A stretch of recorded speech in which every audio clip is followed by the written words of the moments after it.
Seems like we're still just trying to figure it out, huh? We are. We're figuring out. When you think about seasonal trends, okay, for us, we're talking about men's clothes. So seasonal trends means different things to different people. Yeah, but depending on your niche. Yeah, I mean, Yeah. because, if you got toys and it's Christmas, those kind of things. So, but for us, we're thinking about, don't buy down jackets, and try to sell them in summer. Unless, so this is the big caveat for us, is unless you can get this thing for a super sweet deal, and ideally you kind of buy it and hold it and list it later. We don't operate like that. We list what we buy, and we sell jackets, blazers during the summer. We have. Yesterday we sold a pair of corduroy pants. Yeah. So we do that, but in the grand scheme of things, when we're looking at our profit pile, we will say, you know what? We've got a whole bunch of long sleeve shirts and we got a whole bunch of short sleeve shirts. Let's list the short sleeve shirts first. Yeah. And then if we still need to list out of the long sleeve, we will. So we're at least prioritizing when it comes to seasonal. So seasonal is fairly easy to think through when it comes to men's clothes.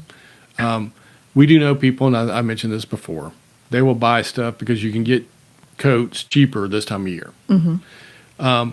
Back when it was fall going into winter, you couldn't buy a flannel shirt if your life depended on it. And there was one store that had a rack. Yeah, and they were priced high dollar. They were. Now we can get them for 59 cents. Yeah, I think the key seems to be if you shop a thrift store that has the luxury of being able to put those jackets aside, then they're not going to come out until it's going into that season. Yeah, like for us, shorts will disappear starting fall, winter. They'll just disappear. Not saying that they don't have some out, but for the most part, they're not worth buying. And then miraculously, in the spring, here they come. Yeah. So, but the smaller stores that don't have the storage space they don't tend to have a put that choice. stuff out year round. Yeah, which is kind of the last store that we've ended up frequently for the last couple of weeks is because they don't have a lot of storage space. No, they don't. They just got to put out what they got, kind of deal. And they're also very tidy. Yeah, so it's a bonus that we can get out of there an hour faster than we can anywhere else because they're organized. Yeah. But when I was thinking about trends, so I was initially just thinking about seasonal trends, but the more I played around with it, I'm uncomfortable having this conversation because this has never been anything that I've had any interest in whatsoever. Fashion trends? Oh. I don't know. I just get what... You just know that you're Grandpa Core. I am. So, I'm accepting that. I'm owning it. I think I'm going to get a shirt made that says I am Grandpa Core. But there are different kind of trends. One of them being cultural trends, and then the other one being fashion trends. So cultural meaning it's a difference between cultural trends and fashion trends. Well, fashion trends could be that this is the latest thing that has come out. The designers are pumping this stuff out. They're making it popular, whatever. But a cultural scenario could be for clothes. It could be that there's a new movie that's just come out, and so it's kind of like pop culture type scenario. So like as seen on Gilmore Girls, kind of whatever things. Some of the latest whatever Batman movie or whatever, and he's wearing a specific something. Everybody wants it. Also. Yellowstone or Yellowstone was that's a lot of some trends came out of that. They put out some junk, but it said Yellowstone on it. But there were some other like not like the Yellowstone vest that we found, but which was a good quality one. That particular one, but at the time, so this is the complicating factor. At the time, Yellowstone was like super popular.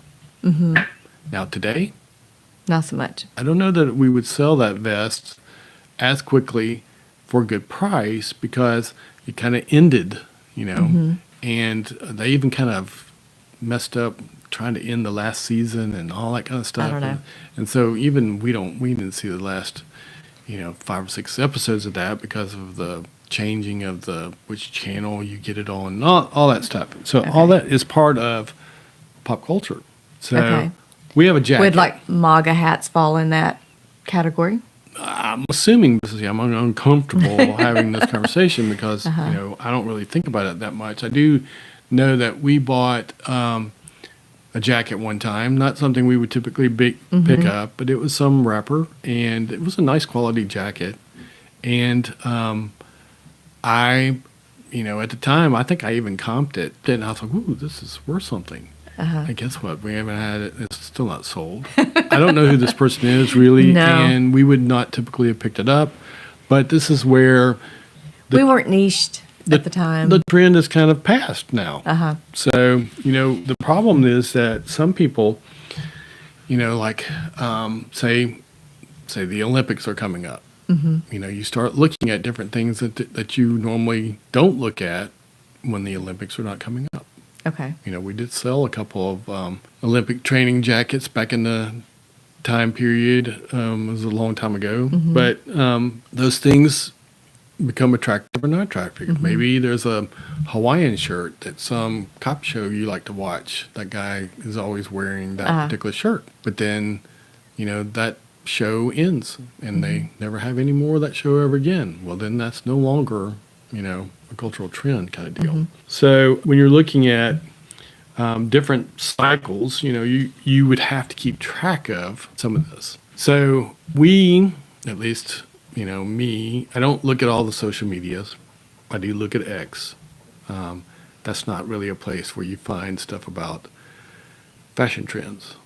At least that's not in my feed. No. Well, it depends on your feed, I'm sure. Yeah, because I'm sure there are plenty of. Although what I have found when it comes to the reselling world is that Instagram seems to have a lot of resellers on there, and there's a lot of people. There's a lot of women who talk about women's fashions.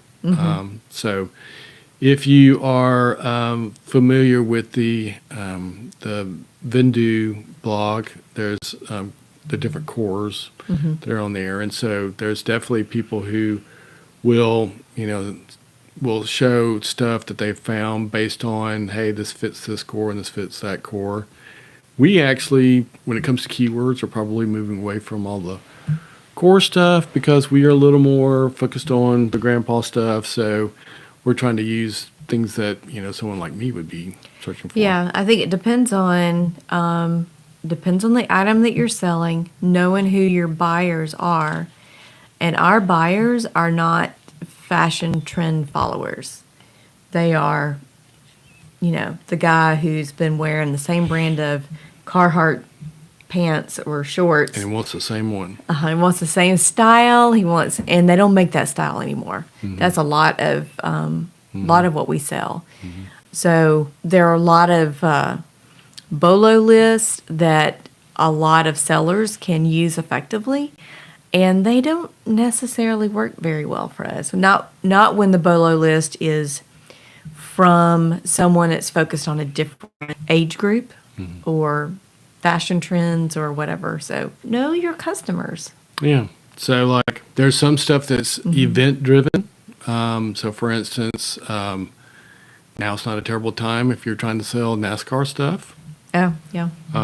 But I'm not sure that, January would be the time to try to buy and list that. NASCAR does have a longer season than most things. They do have, and then January is like people are gearing up. But it's kind of like selling football stuff in August. Yeah. Or SEC stuff. Buying World Series stuff. I don't know, when is the World Series? Well, we actually have baseball person. We actually have a very unique Nike shirt that was put out for a Super Bowl, and it was very, very small, like this for the specific after party or something like that. Very unique, and I'm pretty sure that I bought and listed it at the wrong time. So when we get closer to football, maybe even Super Bowl season, I might need to end it and relist it. Just emphasizing because it's very unique. But those are all, kind of the event driven. So I can think about some of those type of things. We bought a little stuffed baseball dude. That was outside of our wheelhouse. We probably should have just given it to our grandson. But we didn't know. We don't know. I'm not a big baseball fan, so I don't really know if this person is good or not, or if the team is good. I just know Sometimes you should pick up things that are interesting, and sometimes you should set say, them back down. nope, Yeah. I mean, I would have known we're it, not everything sellers. So like the time that I knew about baseball spending time was when I was in Kansas City. So it was Kansas City Royals and it was George Brett, I would have known. But other than that, so we had to message a son-in-law who is a major big Braves baseball fan. fan. And then, like if you're digging into eBay's system, you can see what people are searching for, see what people are listing. And you might find that, oh, wow, look at my competition. And they are listing a bunch of these kind of shirts. Now, that's probably the only time and the only reason why we watch other people's YouTube/Instagram stuff is if they're selling similar stuff to ours. And, but we often don't follow their advice. so and we also don't find the same stuff that they find. Yeah, that's very key. And also knowing the ages and, again, knowing your buyer. A lot of people that focus on jeans would say they only buy if they're someone young and they're selling to young buyers, then they're only buying smaller sizes. So once you get over 30, 36, 38, they would not touch anything that was near a 40. We pick up 40s all the time. We pick up 50s and sell them, but we Right. don't pick up smalls Right. because us grandpas ain't small. No. So Not most of them, anyway. Yeah. And So, just, again, going back to your buyers, Yeah. knowing them. So, but you have to be careful, and this is where I don't think we really have, the bandwidth to dig this far into something. But, if we were to see one of our competitors and they're all of a sudden selling a ton of bucket hats, well, hey, you need to figure out why are they selling a bunch of bucket hats? Who's buying the bucket hat? Who's buying the bucket hats? And do they have the right avatar person like we do?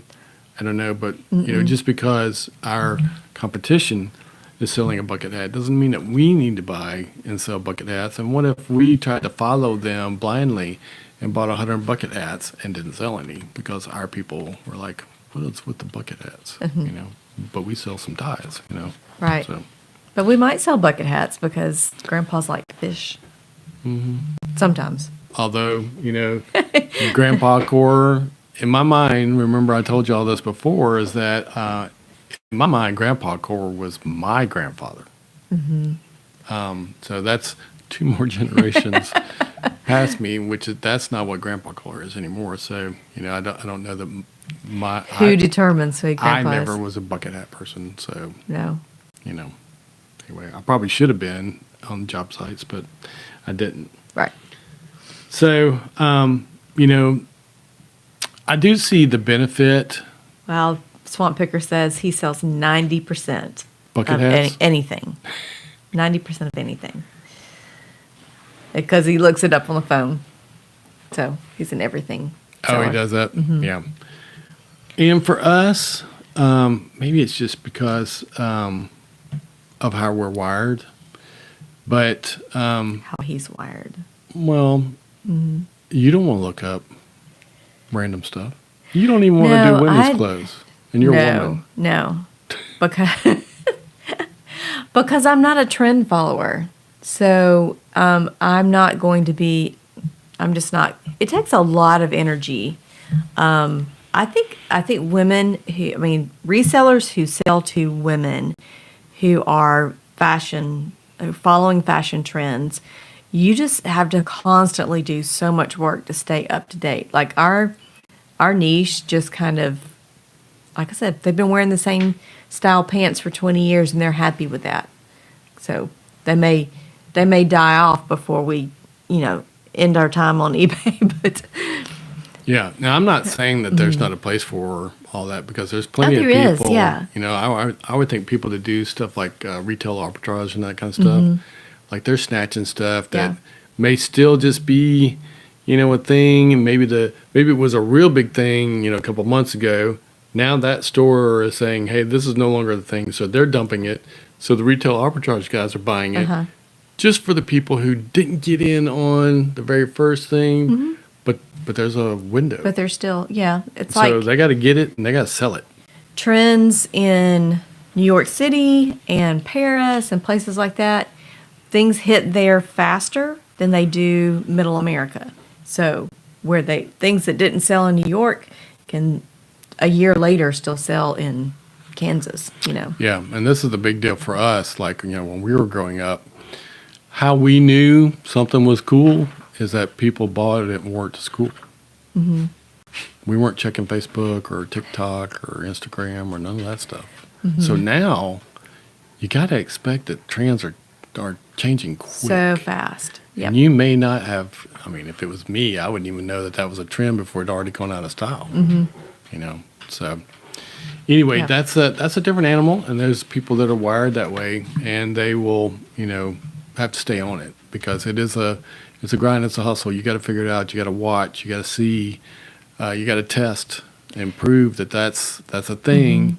But then you're still rolling the dice, because a lot of these people they might buy 100 of these pair of Nike shoes, knowing that at best They're I'm only gonna sell 20. going to sell 20, 40, 50, and then the other 50 I'll have to dump.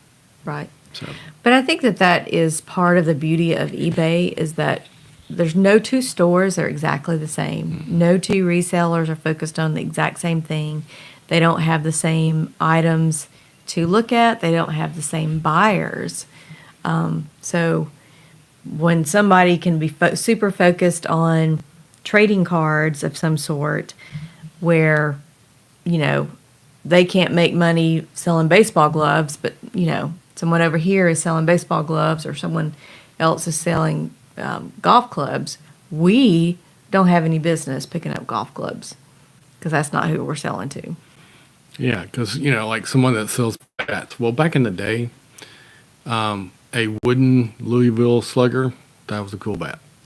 I do remember when Now it's the aluminum stuff was coming into play. But, like I was the old school, wooden bat guy. And now, I don't have a clue. I listen to somebody talk about all the different links and weights and compositions, and so, but I'm sure that's a trendy thing that if you're going to you do know that, your stuff, you yeah. got to keep track of, but that's We don't sell bats. Yeah, we don't sell bats. We do have a golf club I need to sell. Congratulations, Swamp Picker. Just had a Cha-Ching. Oh, did he? Yep. We've had quite a few things going back and forth this morning, offers, which has been really good. So we bump somebody. This is when we talk about, somebody comes in low and you keep working with them. And so, someone started off at 20 and went back and forth, so it seemed like forever, and ended up getting them to 30. So, there's some people who would have taken the 20 and run. So anyway, so That's why some people do the listings and some people handle the The other end. negotiating.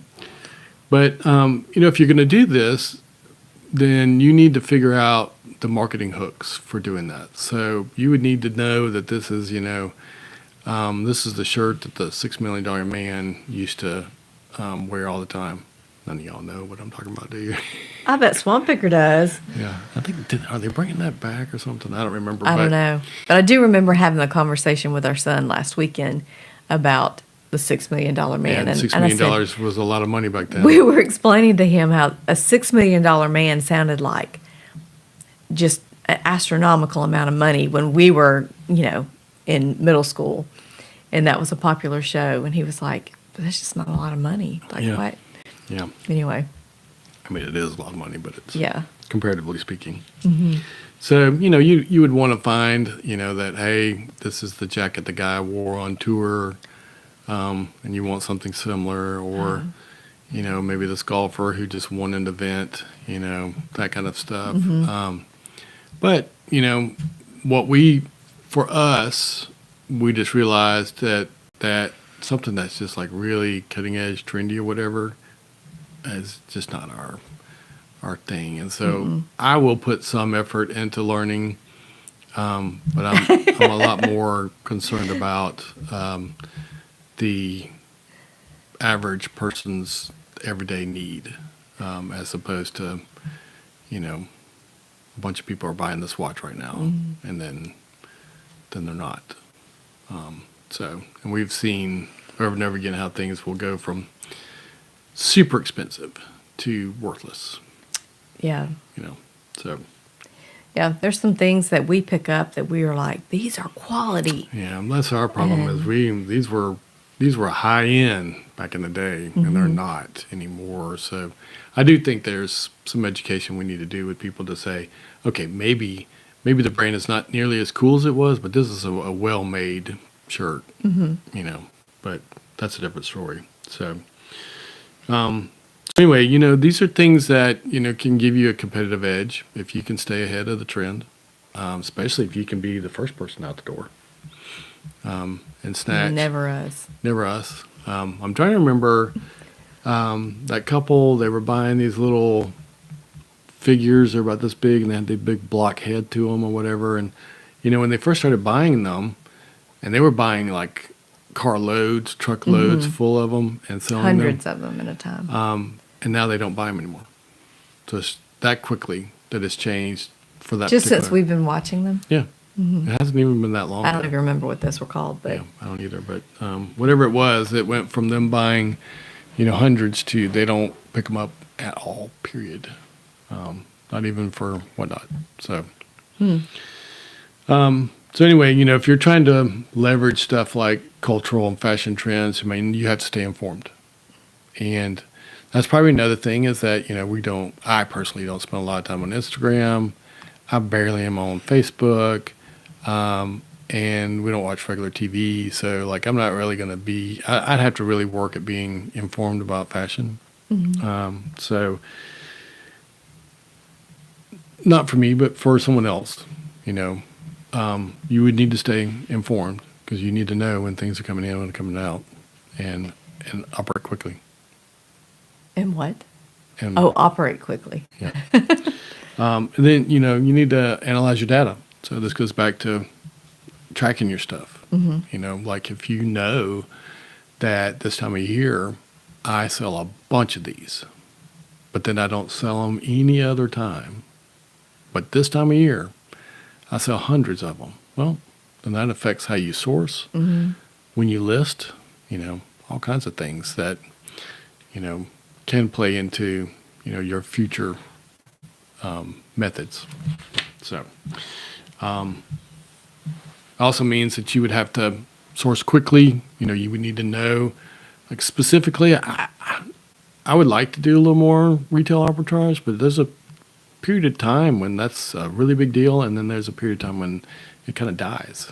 And so you got to be on top of that, and you got to be free or prepared. And I claimed I was going to get ready so that I could do this next year. And I have not followed the trends of retail arbitrage. You watch more people who do that than I do. But I would think that as seasons change and stores are closing out from one season to the next, that's when it would be prime time to. And it's gotten to the point now where, there's some channels and shows or TikToks or whatever, there are different things where people literally, they make a living by going behind some of these stores because when the season and the trend change, they just throw it in the dumpster because it costs them too much manpower to do anything with them, much less storage. They just throw them away. And this guy, I know a couple of them, they make their living by going and just emptying out dumpsters. And Do they gotta, go at midnight or something? Well, they have to be careful because, it's frowned upon. But They literally will go and go, huh, all this brand new in the box. So, and then, you know, you just would need to monitor and adapt as you go, but you'd have to stay on it. And I don't think enough of us track our data enough, and we would just literally probably be behind the curve. Because if you're already seeing it on TikTok or Instagram, whatever, it's probably too late.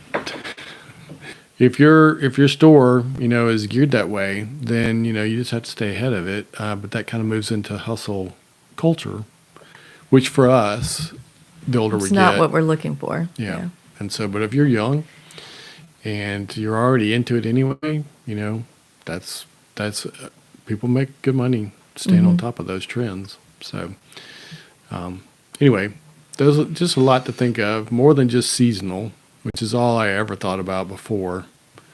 We still didn't really function like, oh, I'm going to put this away and I'm not going to pull out this bin until, you know, a certain date. But we do just kind of stack it and go, well, I got other things that are close. We just prioritize the current season, but still list. Yeah, but if we have it, we're going to list it because we're going to sell it.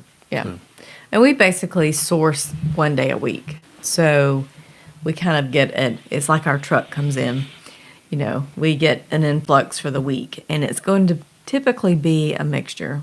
So, and Swamp, I just had a Cha-Ching. aha, So finally, somebody I've been going back and forth with for all morning. a couple days, actually. Yeah. That's a whole nother, don't get me started, because we're out of time to talk about